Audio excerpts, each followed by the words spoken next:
بسم الله والحمد لله والصلاة والسلام على رسول الله وعلى آله وصحبه ومن والاه وبعد. السلام عليكم ورحمة الله تعالى وبركاته. اليوم إخواني الكرام لدينا هذه الوحدة الإلكترونية لغسالة أرشليك. الموديل هو 7103 اتش. أخبرني الفني أن الشاشة لا تعمل نهائيا، فالآن سأقوم بوصلها بالكهرباء ونرى المشكلة.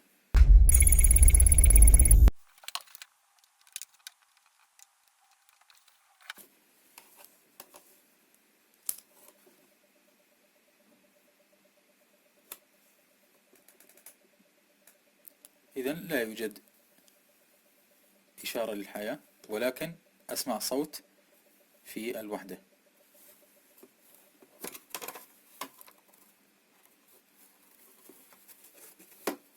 سأقوم بفكها الآن.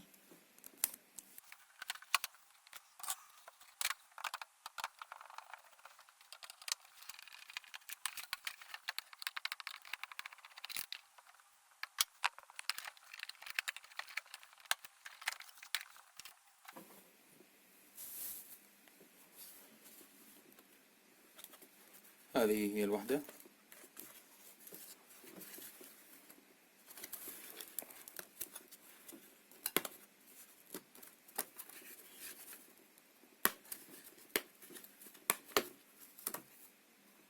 وكما تلاحظون هذا انفجار في دائرة القفل في هذا الترياك.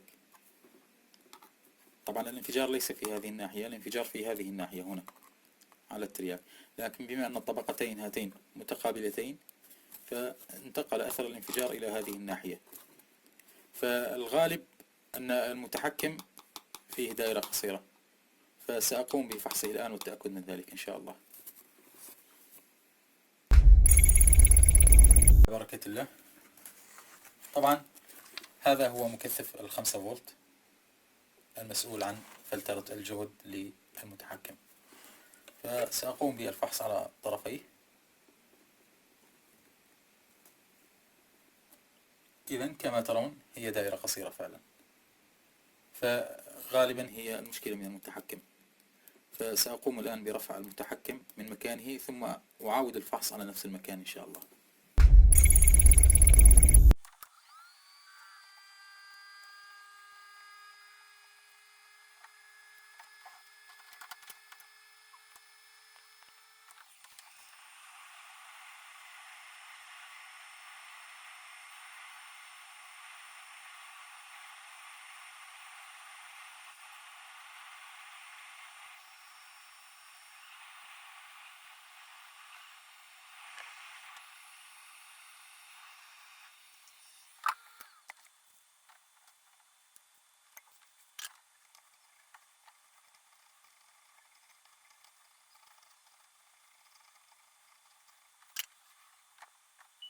الآن طبعا سأعاود عملية الفحص على المكثف.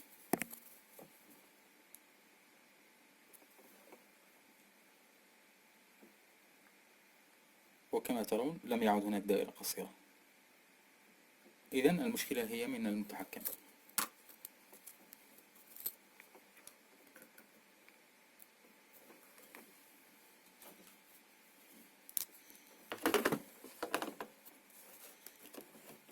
إذن المشكلة هي من المتحكم.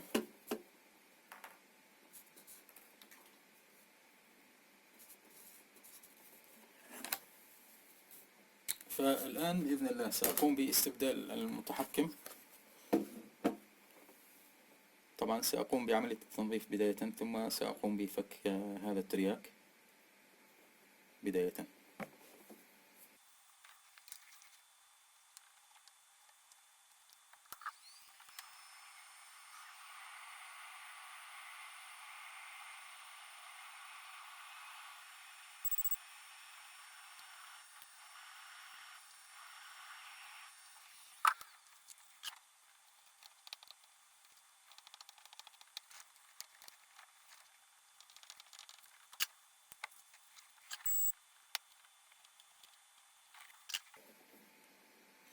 الآن سأقوم بتركيب ترياك بديل عن هذا، بالإضافة إلى مقاومات بوابة الترياك.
جيد، الآن تم تركيب المقاومات في مكانها بالإضافة إلى الترياك.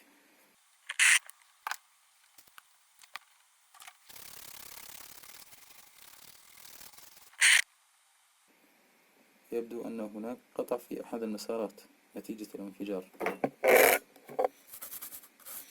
لا بأس، سأقوم بوصله.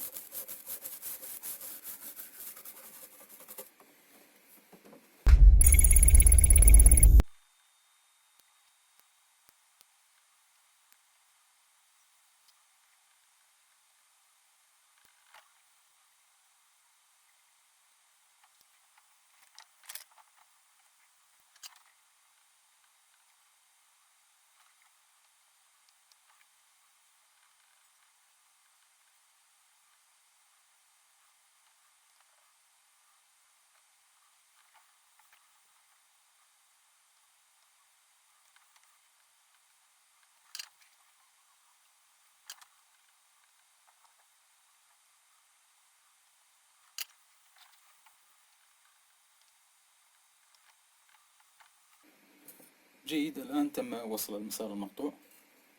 سأتوكل على الله وأقوم بتركيب المتحكم الجديد إن شاء الله.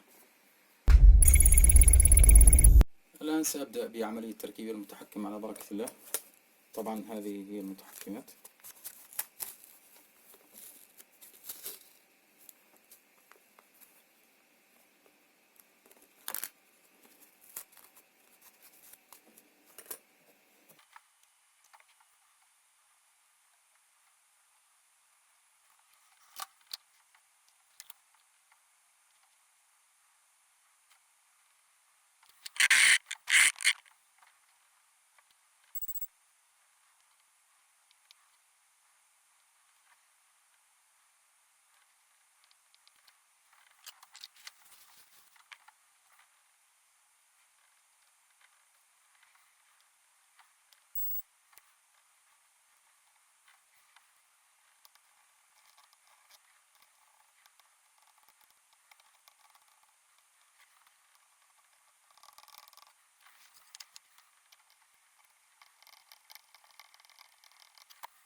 جيد، الآن تم تركيب المتحكم في مكانه.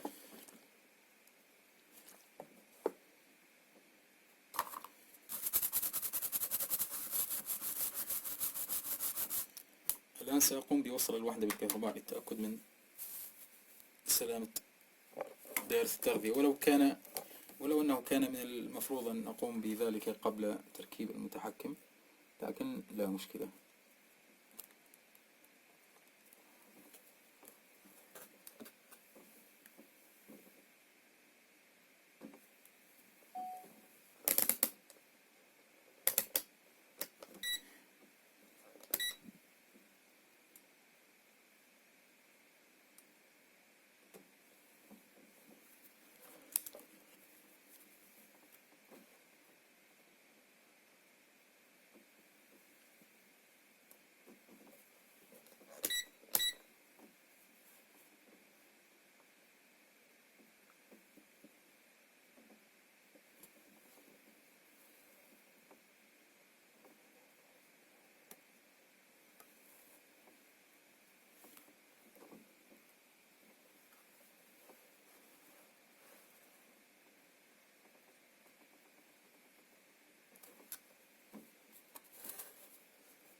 لأن أعتقد أن هناك مشكلة في دائرة التغذية.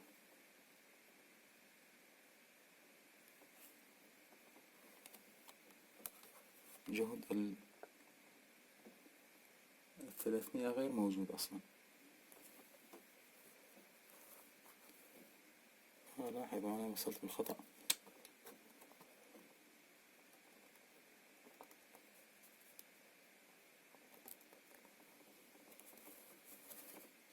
وصلت بالخطأ.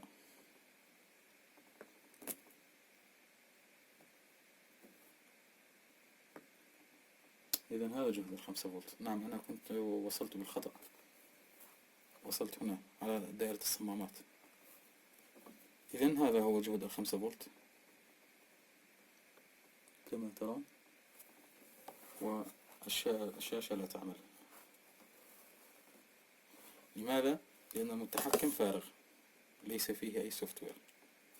فهذا ما سأقوم به الآن إن شاء الله.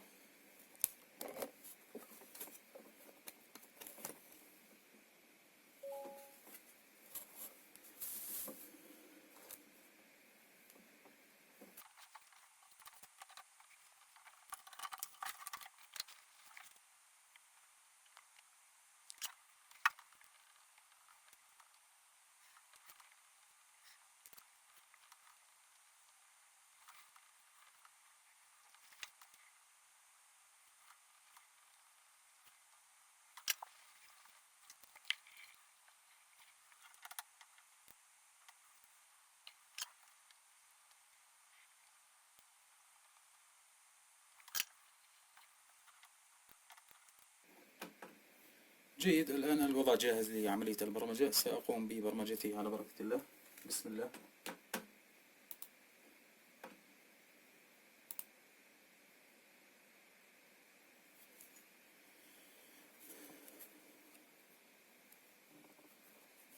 الآن عملية البرمجة تتم.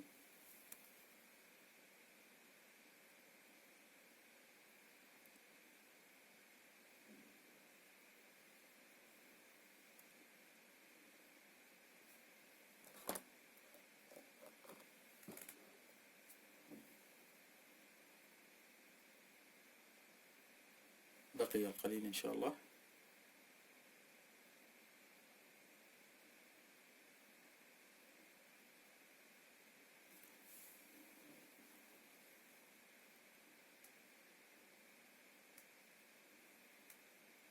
طبعا كل هذه السوفت ويرات وطريقة البرمجة وعملية البرمجة وما هي المبرمجات وما إلى ذلك كلها متاحة ضمن دورة البرمجة إن شاء الله. الآن تمت عملية البرمجة. سأقوم بوصلها بالكهرباء مرة أخرى ونرى النتيجة إن شاء الله.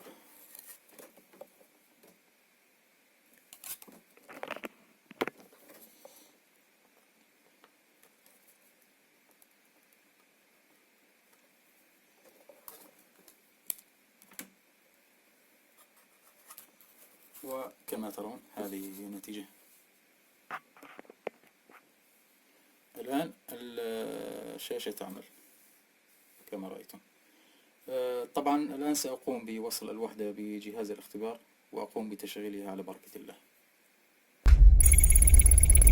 الآن تم وصل الوحدة بجهاز الاختبار، ولكن أريد أن أنبه على موضوع بسيط، وهو هذا المسار الذي قمت بلحامه. هذا المسار فيه حركة بسيطة، لذلك سأقوم بوضع سيليكون عليه كي أقوم بتثبيته كي لا ينقطع من تلقاء نفسه أو من أي حركة. طبعا هذه هي الوحدة. قمت بإعادة لحام على المكثفات هنا وهنا بسبب وجود بعض الرطوبة، أثر الرطوبة على الوحدة كان. الآن هذه هي الوحدة. سأقوم بالتشغيل على بركة الله. بسم الله. وها هي النتيجة. طبعا الآن تم وصل مفتاح اختيار البرامج كما ترون، هذا هو. سأقوم بالتشغيل على برنامج التنشيف بداية. هذا هو، هذا القفل، وهذه هي الفواشة أو حساس مستوى الماء. بسم الله.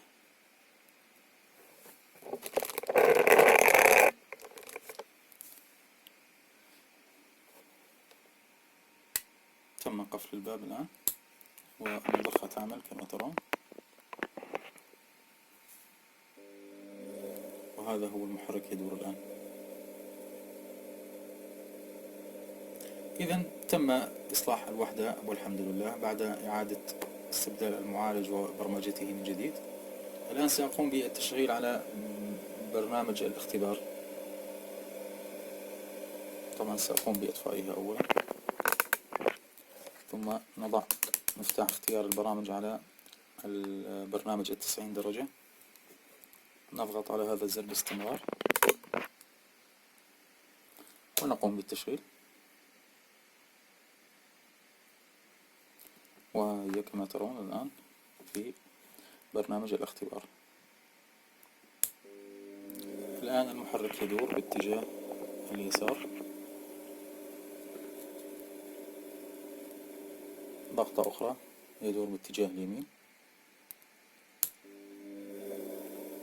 مرة أخرى سرعة التنشيف. وكما ترون الآن سنضغط مرة أخرى كي تفتح الصمامات. هذا هو الصمام الأول، الصمام الثاني، الصمامين مع بعض، الصمام الثالث، وأخيرا جميع الصمامات. الآن سأقوم بحقن بعض الهواء.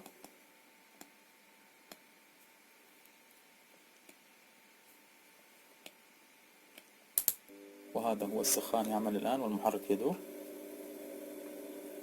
نضغط مرة أخرى والمضخة الآن تدور. سأقوم بتفريغ الهواء، وهذا هو انتهاء البرنامج. إذن تم إصلاح الوحدة ولله الحمد. فهذا ما كان لدي لهذا اليوم. بارك الله بكم وجزاكم الله خيرا، ولا تنسوني من دعوة صالحة، والسلام عليكم ورحمة الله تعالى وبركاته.